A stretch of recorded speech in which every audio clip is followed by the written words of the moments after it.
Bonjour, nous allons faire maintenant un problème un peu plus compliqué. Nous allons installer une poulie. Voilà une poulie. Nous allons donc installer ici une poulie. Voilà la poulie. Et à cette poulie, on va faire passer une corde. Et de chaque côté de la corde, on va mettre d'un côté une petite masse, voilà, et de l'autre côté une plus grosse masse, comme ça. Voilà. Ok. Donc, on a ici une masse M2 et là, on a une masse M1.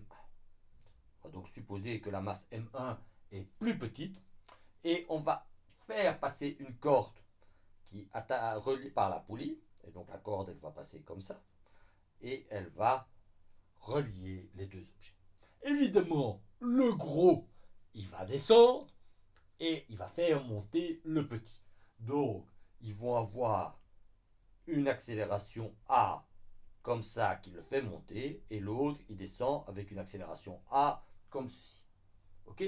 Alors évidemment, ce qui nous intéresse, c'est les forces qui agissent sur les deux objets.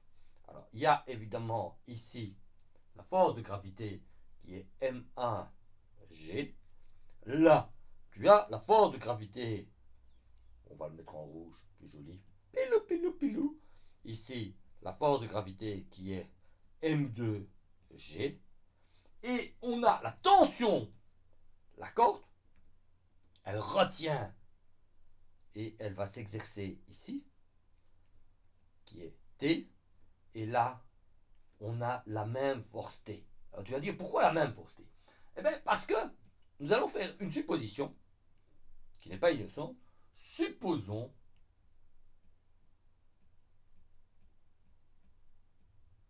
une corde sans masse. Hein? Ça existe, ça, une corde sans masse? Ouais, non, ça n'existe pas. Une corde, évidemment, ça pèse. En fait, ce qu'on va supposer, c'est que la masse de la corde est négligeable. Elle est petite et donc on peut la négliger par rapport aux deux masses M1 et M2. Alors si on suppose que la masse de la corde est négligeable, c'est si tu prends un petit morceau de la corde ici, tout petit morceau de la corde ici, là, et qu'on fait un zoom de ce morceau de la corde. Voilà, on va faire un zoom de le morceau de la corde, comme ça. Voilà, ça c'est le morceau de la corde. Ici. Voilà, ça c'est la corde. Ok. Qu'est-ce qu'on a? Ben, la corde, elle bouge avec une certaine masse de la corde et l'accélération. Et elle a deux forces qui s'appliquent. Hein. Bon, on devrait un peu bouger ça, sinon c'est pas joli. On va le mettre comme ça. Il y a deux forces qui s'appliquent. Ben, la force du dessus, le morceau au-dessus qui tire. Donc ça, je vais appeler T up. Et le morceau en dessous qui tire dans l'autre sens, T down. Et qu'est-ce qu'on a? Ben, on a la loi de Newton. Alors si j'écris la loi de Newton, là, voilà. Ouais, on va l'écrire comme ça au-dessus, ça va être plus joli. Pilou, pilou, pilou. On va l'écrire comme ça. On a écrit que masse fois l'accélération est égale à T down, puisque on pense que ce morceau de corde descend, moins T up. Mais ce qu'on a supposé, c'est que cette masse de la corde, elle est égale à 0. Et donc, on a supposé que masse fois accélération est égale à 0. Et donc, on a supposé que quel que soit le morceau de corde, la force qui est au-dessus et la force qui est en dessous, elles sont opposées, mais elles ont la même valeur. Et donc, ça, tu fais pour n'importe quel morceau de la corde, et donc, y compris pour le morceau total de la corde. Et donc, ça veut dire que le T qui tire le bloc bleu et le T qui tire le bloc rouge, ils sont identiques. Exactement les mêmes. Parce que c'est un morceau de corde sans masse qui les relie. Ok. Et donc, j'ai considéré, pilou pilou pilou, un morceau de corde ici, pour faire ce truc-là. maintenant, je vais considérer ce qui se passe sur cet objet-ci et ce qui se passe sur ce bloc-là. Les deux blocs distincts. Et qu'est-ce qu'on a? Pour le bloc rouge, on a la relation suivante, m2 fois l'accélération. Et quelle est la force qui tire le bloc vers le bas? La gravité. Donc ça, c'est m2g. Et quelle est la force qu'il retient? C'est T. Et maintenant, je vais écrire la relation, la loi de Newton pour le bloc bleu. Et je sais que la corde, globalement, elle bouge avec la même accélération. Attention, le bloc bleu, il monte. Donc maintenant, j'écris M1 fois A. Et la force qui agit, qui tire vers le haut, le bloc bleu, c'est T. Et la force qui se pose à remonter du bloc bleu, c'est la gravité. Donc G moins M1G. Et là, qu'est-ce que je vois? C'est que j'ai deux quantités que je ne connais pas. Je connais les deux masses, je connais la gravité, mais il y a deux inconnus, A et T. Voilà. Donc ça, c'est inconnu. Ça, c'est inconnu. Ça, c'est inconnu. Ça, c'est inconnu. Ah, ça c'est intéressant.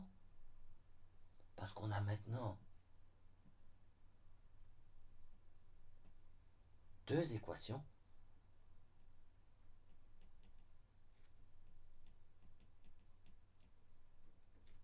et deux inconnus. Les inconnus, c'est A et T. Et il va falloir maintenant résoudre mathématiquement le problème. Ah, on va faire ça. Alors pour faire ça, qu'est-ce qu'on va faire? On va reprendre le schéma. Voilà, voilà, voilà, voilà. On va le copier et nous allons tout de suite faire un peu d'algèbre. Voilà, voilà le truc ici. Il est là. Voilà. On va effacer ce truc-ci qui n'est pas joli. On va effacer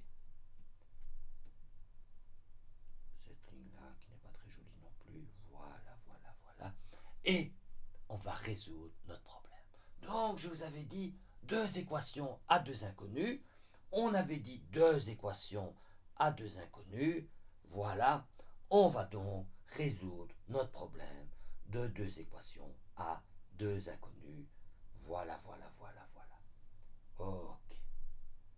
Donc, on a nos deux équations. Regarde bien. On va les réécrire calmement, sans s'énerver. On a que... Oh, ça c'est un peu trop gros. On va le faire mieux. Voilà. On a quoi? Tu as que m2 fois l'accélération est égal à la force qui le fait tomber, c'est donc m2g moins t.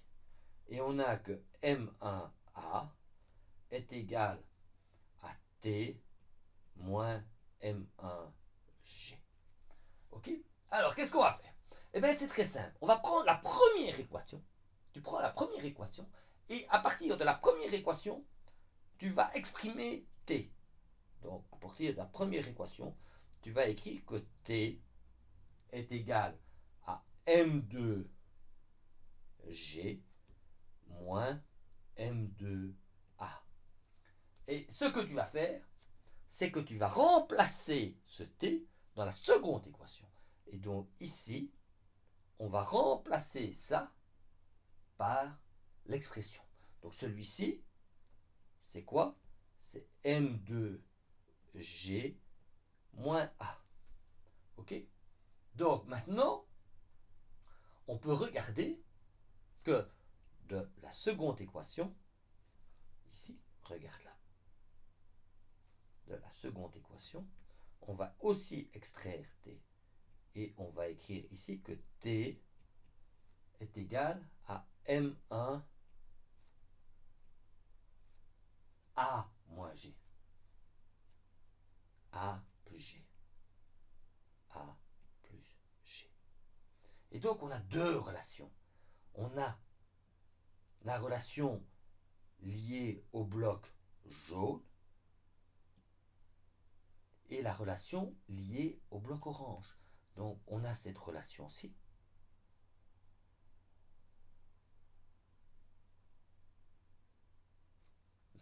C'est pas tout à fait bien les couleurs.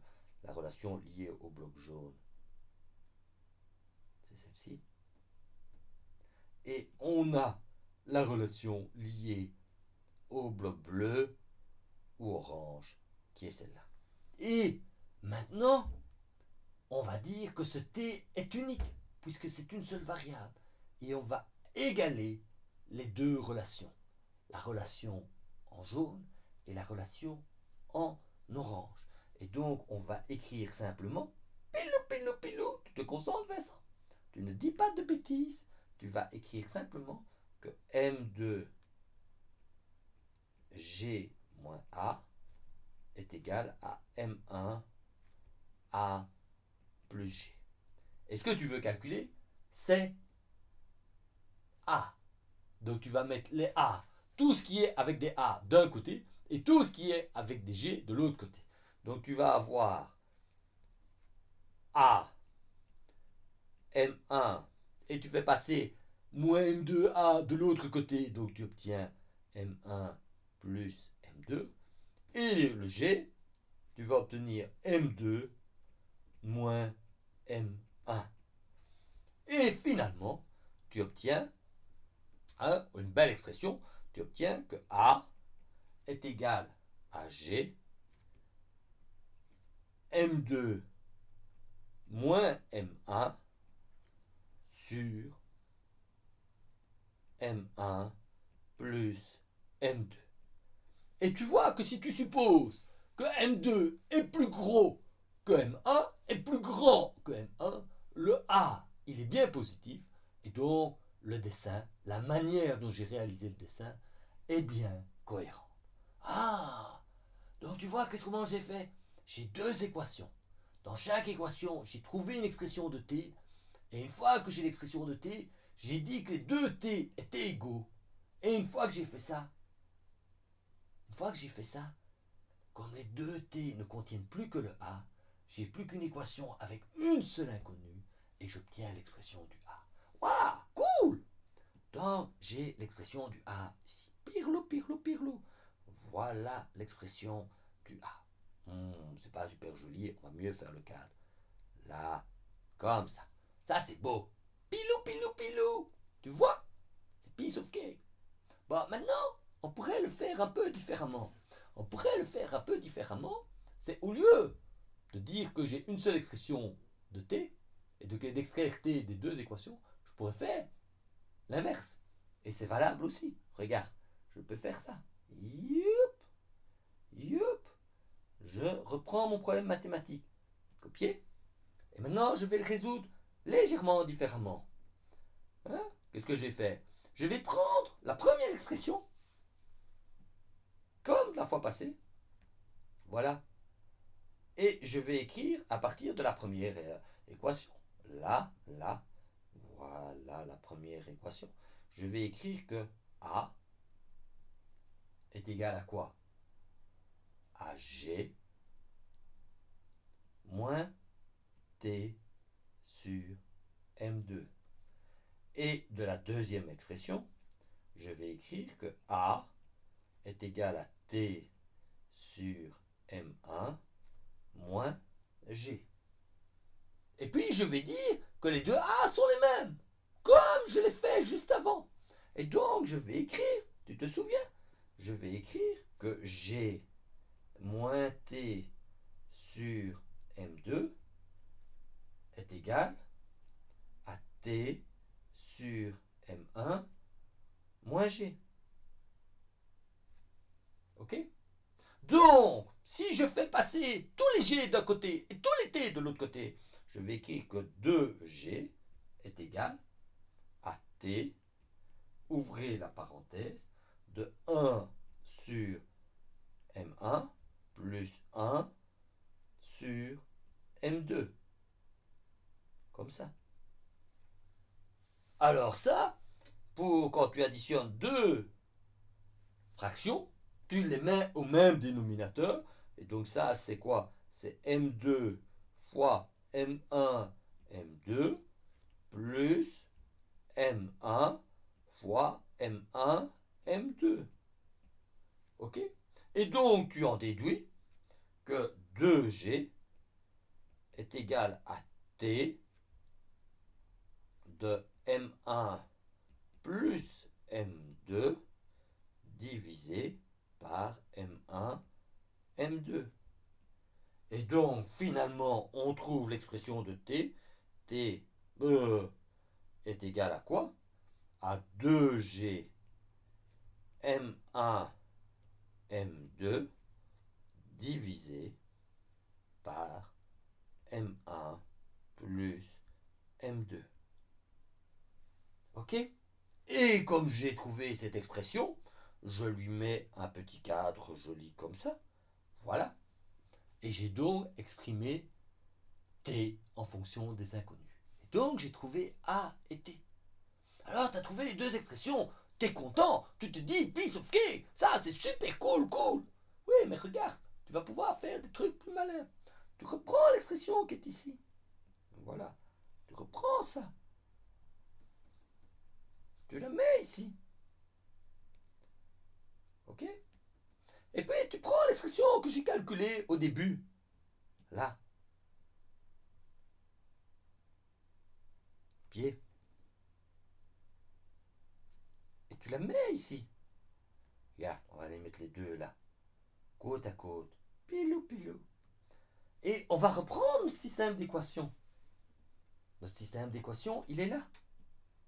Voilà, voilà, voilà. Et on va le mettre ici. Et maintenant que tu as trouvé la solution, tu te dis, est-ce qu'elle est vraiment juste? L'idée de base, c'est si on prend les deux expressions et qu'on les met dans une des deux équations, ça doit fonctionner. Donc on va prendre par exemple la première équation. Eh bien, tu prends la première équation, elle te dit que M2 fois l'expression de l'accélération que j'ai calculée, c'est-à-dire G M2 moins M1 sur M1 plus M2 est égal à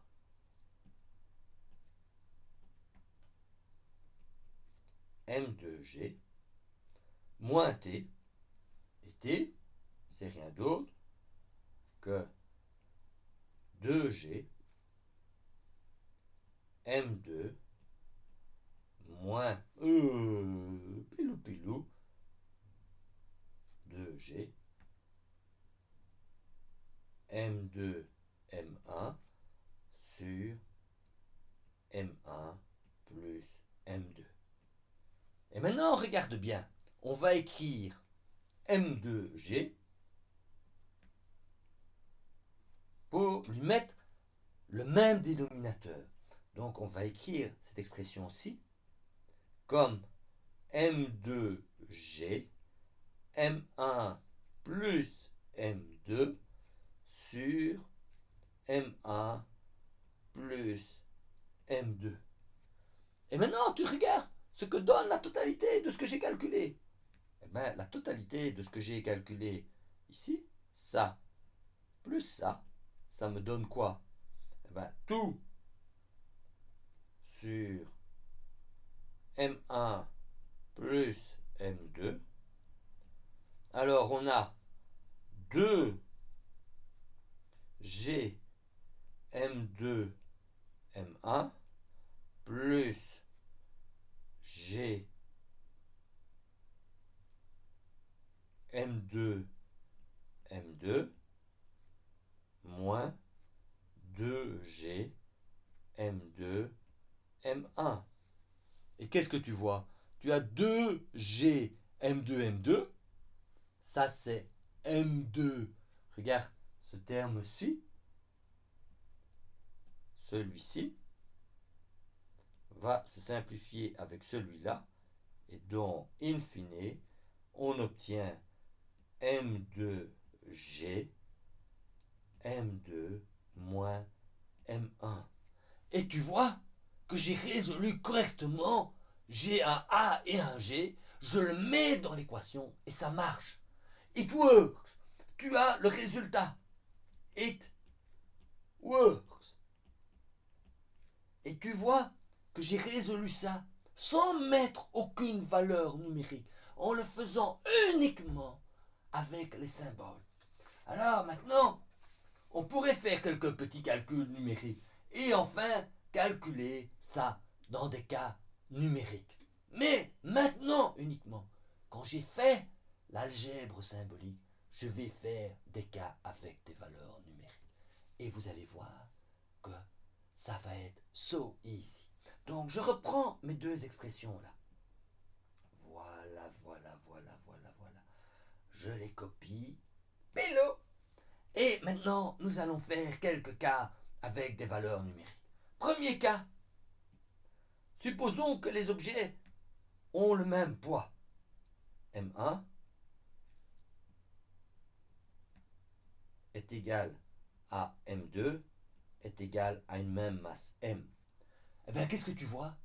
Tu vois que dans ce cas-là, A est égal à 0 et que si M1 est égal à M2, tu vas obtenir que T est égal à simplement Mg. Les deux blocs sont immobiles et la force exercée de deux côtés par la corde est exactement l'opposé de la force de gravité pour qu'il reste immobile. Et ça marche. Good job. Et donc, tu as le premier cas qui est intéressant. Ok? Bon, alors évidemment, si on regarde bien, on va observer qu'on a toujours M1G qui est compris entre T et... Non, plus exactement, on a T qui est compris entre la petite force de gravité et la grande force de gravité. Alors, on va faire un petit exemple. On va supposer que M1 est égal à, par exemple, 1,1 kg. Et on va supposer que M2, M2 est égal à 1,25 kg. Donc il y en a un qui est un peu plus lourd. Alors qu'est-ce qu'on obtient? On obtient, avec la formule, 10 fois la différence entre les deux, donc 0,15, sur la somme entre les deux. Hein? La somme, c'est 2,35 fois G. Ça fait 15 235e G. Et ça, ah ouais, c'est quoi 15 235e? 15 fois 10, c'est 150. 15 fois 5, c'est 75. 150 fois 75, ça fait 225. Donc ça fait 1 16e de G. Et le T, il fait approximativement 1,17 G. Et si tu regardes bien, T, il est bien compris entre M1G, 1.1 G et 1.25 G. Ok? Et donc ça, c'est le second cas qu'on a analysé, qui est le cas qui correspond approximativement à ce que j'avais imaginé. Et puis, on va faire un dernier cas. Le dernier cas, c'est que tu supposes que M2 est très très grand par rapport à M1. C'est-à-dire qu'on peut supposer que M1 est approximativement égal à 0. Et bien, si M1 est approximativement égal à 0, on voit que A, il tend vers G, et T, et bien si M1 tend approximativement vers 0, T tend vers 0. Et donc, Si le bloc qui doit retenir, il est tellement léger, ben, le deuxième, il est en chute libre. La corde ne retient plus rien. Et donc, nous avons le dernier cas que nous avions analysé. Alors, retiens bien ce que j'ai fait dans cet exercice. Ce que j'ai fait, je l'ai calculé uniquement avec des symboles. J'ai introduit les valeurs numériques tout à la fin de l'exercice. Et c'est ça qu'il faut être capable de faire. Alors, dans le prochain épisode, nous allons faire un problème un peu plus compliqué, avec un truc un peu tordu. Allez, c'est tout pour cet épisode. Reste à l'écoute, nous allons faire une histoire encore plus passionnante dans l'épisode suivant.